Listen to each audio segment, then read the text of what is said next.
Combinations మొత్తం నిఖిలు, యష్మి, నబీలు, ప్రేరణ. నిఖిలు, నబీలు, యష్మి, ప్రేరణ ఇలానే continue అయ్యింది. ఏంట్రా రిపీట్‌గా చేస్తున్నావు అని చెప్పనేసి అంటే, నేను రిపీట్ చేయట్లేదండి. బయట నుంచి వచ్చిన కంటెస్టెంట్స్ అందరూ నామినేషన్స్‌లో చెప్పిన పేర్లు రిపీట్ చేస్తున్నా. ఎందుకు ఇంతమంది ఈళ్ళ మీదే పడ్డారు, మిగతా వాళ్ళందరూ లేరా? ముఖ్యంగా అవతల క్లాన్‌లో ఉన్నారు కదా! ఇంతకుముందు రాయల్ క్లాన్ అని చెప్పనేసి ఎవరైతే వైల్డ్ కార్డ్‌లో వచ్చారో, ఆ వైల్డ్ కార్డ్‌లో ఎవరు లేదా, ఎవరు తప్పు చేయలేదా అని చెప్పనంటే, ఉండేదే నలుగురు. ఆ నలుగురు వచ్చింది కూడా 5 వారాల తర్వాత. వాళ్ళు కూడా ఆట చూసేసి వచ్చారు. దానికి తగ్గట్టు ఆడుకుంటూ ఉన్నారు. స్టార్టింగ్ నుంచి ఇక్కడే మగ్గి, మగ్గి, మగ్గి, మగ్గి ఆట కూడా చూడకుండా అక్కడే ఆడుకుంటూ ఉండేవాళ్ళే. వాళ్ళలోనే ఎక్కువ పాయింట్స్ ఉన్నాయి కాబట్టి వాళ్ళనే తీసి నామినేట్ చేశారు. ఇంకో విషయం ఏంటో తెలుసా?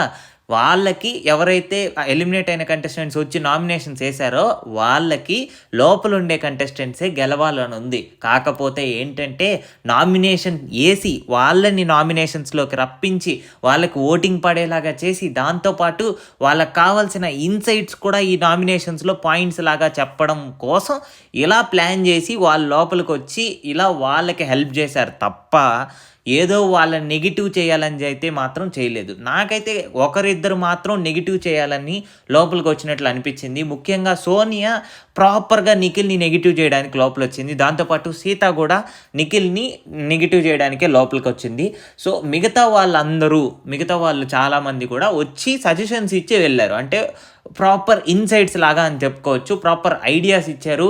నువ్వు ఇలా ఆడుతున్నావు, ఇలా ఆడితే నీకు ఓటింగ్ ఎళ్ళిపోతది. ఇప్పుడు ఇంకా ముందుకెళ్ళాలని చెప్పానంటే ప్రాపర్‌గా ఆడాల్సి ఉంటది అని చెప్పనేసి ఇన్సైట్స్ అయితే ఇచ్చారు. సో, ఇయన్నీ మాట్లాడుకునే ముందు ఎపిసోడ్ రివ్యూలోకెళ్ళిపోవాలి.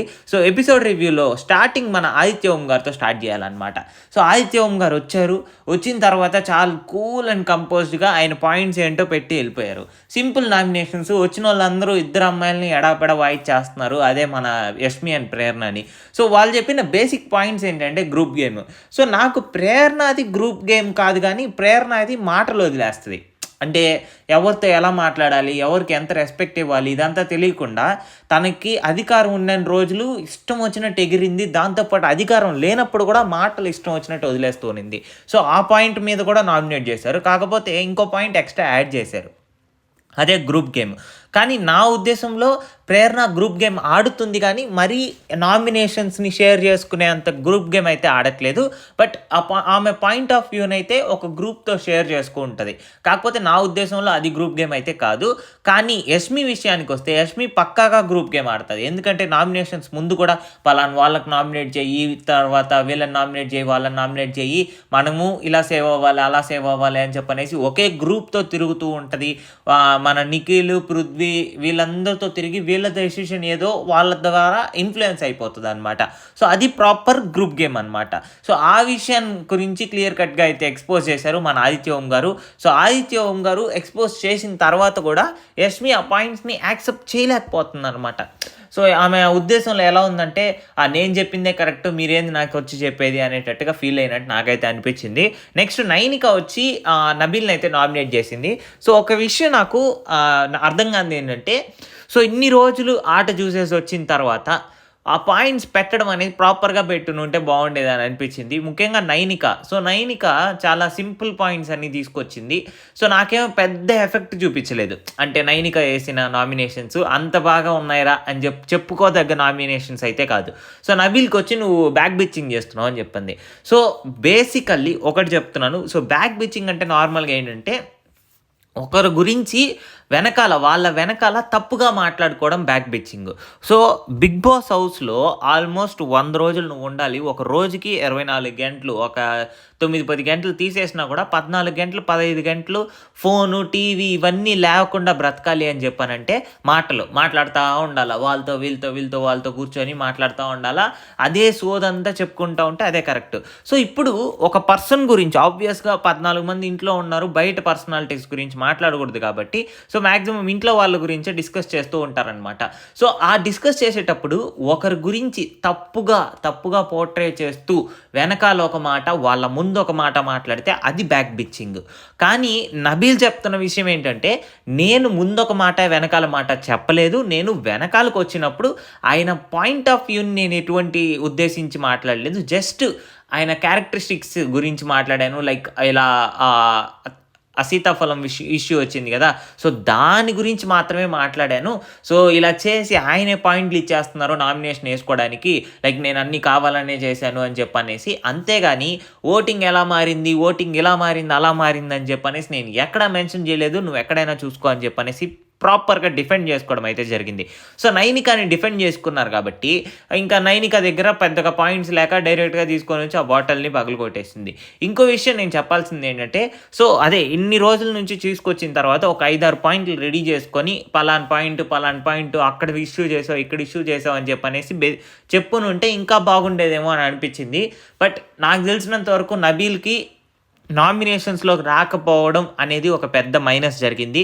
సో 5th వీక్ తర్వాత 6th వీక్ నుంచి ఎవరైతే వైల్డ్ కార్డ్స్ వచ్చారో, వైల్డ్ కార్డ్స్ వచ్చినప్పటి నుంచి నబీల్ ఎక్కువగా నామినేషన్స్లోకి అయితే రాలేదు. దీనివల్ల ఆయన ఓటింగ్ పర్సంటేజ్ పూర్తిగా చాలా పడిపోయింది.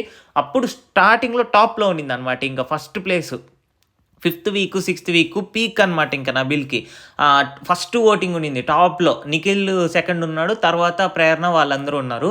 కానీ ఎప్పుడైతే నబీలు నామినేషన్స్లోకి రావడం ఆగిపోయిందో అప్పటి నుంచి ఆయన ఓటింగ్ అనేది పూర్తిగా డౌన్ అయింది.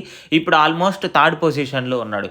ఇక్కడ నుంచి కంటిన్యూస్గా 2-3 వీక్స్ నామినేషన్స్లోకి వస్తూ ఉండి దాంతోపాటు ఆ ఫైర్ అనేది చూపిస్తూ ఉంటే టాస్కుల్లో కానీ దాని తర్వాత నామినేషన్స్ టైంలో కూడా ఆ ఫైర్ అనేది చూపిస్తుంటే మాత్రం ఖచ్చితంగా టాప్ 2 కానీ టాప్ 1 కూడా వచ్చే ఛాన్స్ అయితే ఖచ్చితంగా ఉంది.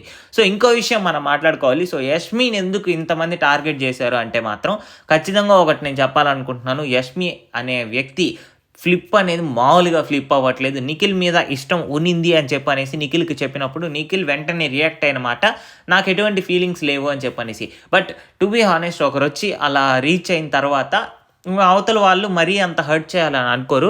నార్మల్గా ఓకే ఒక ఫ్రెండ్ లాగే తీసుకుంటూ ఉంటారు, ఫ్రెండ్ లాగా మాట్లాడడం జరుగుతుంది. కానీ సో ఎప్పుడు ఇంక ముఖం మీద చిచ్చి నువ్వెందుకు అలా ఫీల్ అవుతున్నావు అని చెప్పనేసి ఎప్పుడు ఆ ఫీలింగ్స్ అనేది ఎవరికి అవతల వాళ్ళకి అర్థమయ్యేలా చెప్పలేరు, ఖచ్చితంగా హర్ట్ అవుతారు అనే ఉద్దేశంతో.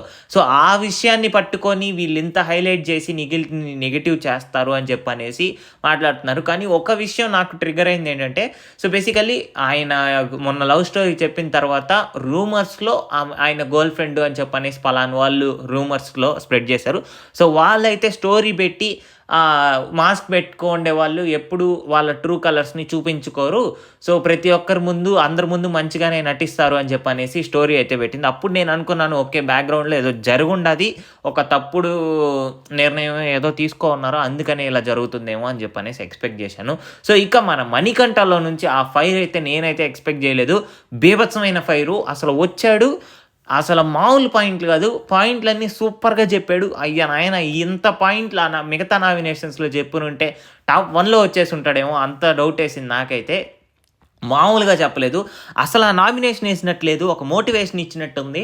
ఇన్సైట్స్ కానీ ఐడియాస్ కానీ మామూలుగా ఇవ్వలేదు. మన నిఖిల్కి నబీల్కి 100% యూజ్ అవుతుంది మన మణికంఠ ఇచ్చిన సజెషన్స్. ఆ సజెషన్స్ పాటిస్తే మాత్రం నిఖిల్ నబీలు ఖచ్చితంగా టాప్ 2లో ఉంటారు, దాంట్లో డౌటే లేదు. నెక్స్ట్ సీత వచ్చింది. సీత వచ్చి నామినేట్ చేసింది యష్మిని ప్రేరణని, బట్ ఇండైరెక్ట్గా నెగిటివ్ చేసింది మాత్రం మన నిఖిల్ని. ఎందుకు చెప్తున్నానంటే సీత కూడా కొంచెం నిఖిల్తో క్లోజ్గానే ఉన్నింది ఈ 5 వీక్స్లో. సీత ఏదైతే 5 వీక్స్లో ఉన్నిందో ఆ 5 వీక్స్లో కూడా నిఖిల్తో కొంచెం క్లోజ్గానే ఉన్నింది. నిఖిల్ కూడా అప్పుడప్పుడు ఫ్లర్ట్ చేస్తూ ఉన్నాడు సీతతో. బట్ అది ఆమె కొంచెం నెగిటివ్గా పోర్ట్రే అయ్యి ఆమె ఎలిమినేట్ అయిపోయిందేమో అనే ఒక రీజన్ని పట్టుకొని వచ్చి ఆమె నిఖిల్ని నెగిటివ్ చేయడానికి అయితే ట్రై చేసినట్లు నాకు అనిపించింది. బట్ టు బి ఆనెస్ట్ ఆ సీతది నిఖిల్ది పెద్ద కనెక్షన్ లాగా, పెద్ద ఏదో ఒక ట్రయాంగిల్ లవ్ స్టోరీ కానీ లేదా నార్మల్ లవ్ స్టోరీ తిరుగుతున్నట్టు ఎటువంటి కనెక్షన్ అనేది లేదు. అప్పుడు జస్ట్ క్యాజువల్గా వాళ్ళు ఫ్లర్ట్ చేస్తూ ఉన్నారు, అది కూడా పెద్దగా చూపించలేదు ఎపిసోడ్స్లో. నార్మల్గా 24/7 చూపిస్తే సో అప్పుడు ఊరికే మధ్య మధ్యలో అలా ఫ్లర్ట్ చేస్తూ ఉన్నట్టు తెలిసింది. కానీ సో నార్మల్గా మన ఎపిసోడ్ కట్ అప్పుడు మాత్రం అంత లెవెల్లో వీళ్ళిద్దరి మధ్యలో బాండింగ్ క్రియేట్ అవుతున్నట్టు ఎక్కడా పోర్ట్రేల్ అయితే జరగలేదు. మేబీ డిఫరెంట్గా అర్థం చేసుకొని ఆమె పాయింట్ ఆఫ్ వ్యూ పెట్టడానికి ఇలా నెగిటివ్గా పోర్ట్రేట్ చేసిందేమో అని ఎక్స్పెక్ట్ చేశాను. నాకు ఒక విషయం నచ్చనిది ఏంటంటే నిఖిల్ అక్కడ డిఫెండ్ చేసుకోలేదు. సో, అక్కడే లేసి డిఫెండ్ చేసుకో ఉంటే నేను ఎవరిని ఏమీ చేయలేదు. నాకు వాళ్ళకి సంబంధమే లేదు. నేనెక్కడ ఎవరిని బ్యాడ్ చేయలేదు. వాళ్ళు తప్పు చేయడం వల్ల వాళ్ళు ఎలిమినేట్ అయ్యారు తప్ప, నేనేదో వాళ్ళని అలా పోర్ట్రే చేయట్లేదు అని చెప్పనేసి ప్రాపర్‌గా అక్కడే డిఫెండ్ చేసుకోనుంటే ఇంత సీన్ అయ్యేది కాదేమో అని నా అభిప్రాయం. సో, ఆయన సైలెంట్‌గా ఉన్నాడు. ఆయన చెప్తున్న రీజన్స్ నేను షాక్‌లో ఉన్నాను. సడెన్‌గా ఇలా చెప్పేసరికి స్ట్రక్ అయిపోయాను. అసలు నాకేం మాట్లాడాలో అర్థం కాక నేను ఇలా అయిపోయానని చెప్పనేసి ఆయన పాయింట్ ఆఫ్ వ్యూ చెప్పారు. బట్ అదే పాయింట్ అవతల వాళ్ళు చెప్పేటప్పుడు డిఫెండ్ చేసి వాయిస్ రైజ్ చేసునుంటే ఇంకా బాగుండేదేమో అని అనిపించింది. ఇప్పుడు కొంచెం నెగెటివ్‌గా పోర్ట్రే అయినా కూడా బయట జనాల్లో మాత్రం ఖచ్చితంగా ఎవరో ఒక 10 మంది ఆయన మీద నెగెటివ్ చెయ్యాలి అని చెప్పనేసి ఆయన మీద పడుతున్నారు అని చెప్పనేసి ఒక సింపతి అనేది క్రియేట్ అవుతది ఖచ్చితంగా. ఆ సింపతి కోసం ఏమైనా ఆయన సైలెంట్‌గా ఉండిపోయారా? సరేలే మనం సైలెంట్‌గా ఉందాం సింపతి అయినా క్రియేట్ అవుతది అని చెప్పని సైలెంట్‌గా అయిపోయారా? అని నాకొక పెద్ద డౌటొచ్చింది. సో, దానికి నేను ఎక్స్‌పెక్ట్ చేసేదేంటంటే కొంచెం సేఫ్ ప్లే ఆడాడు అని చెప్పనేసి. అక్కడే డిఫెండ్ చేసి ఆర్గ్యూ చేసునుంటే అది నిజమైన క్యారెక్టర్ అనమాట. ఎందుకు నేనసలు తప్పు చేయలేదు కదా! నన్నెందుకు ఈ మాట అంటున్నారని చెప్పనేసి అక్కడే డిఫెండ్ చేస్తునుంటే ఇంకా బావుండేది. ఇప్పుడు డిఫెండ్ చేయకుండా ఆ సింపతి వస్తదేమో అని చెప్పనేసి వెయిట్ చేయడం అనేది కొంచెం సేఫ్ ప్లే అని అనిపించింది. సో, మీకెలా అనిపించిందో కామెంట్‌లో తెలపండి. నామినేషన్స్‌లో 5 మందున్నారు. సో, 5 మందిలో మీరు ఎవరికి ఓటేస్తున్నారో కామెంట్‌లో అయితే తెలపండి. సో, మరిన్ని బిగ్ బాస్ అప్డేట్స్ కోసం మన ఛానల్‌ని సబ్స్క్రైబ్ చేసుకోండి.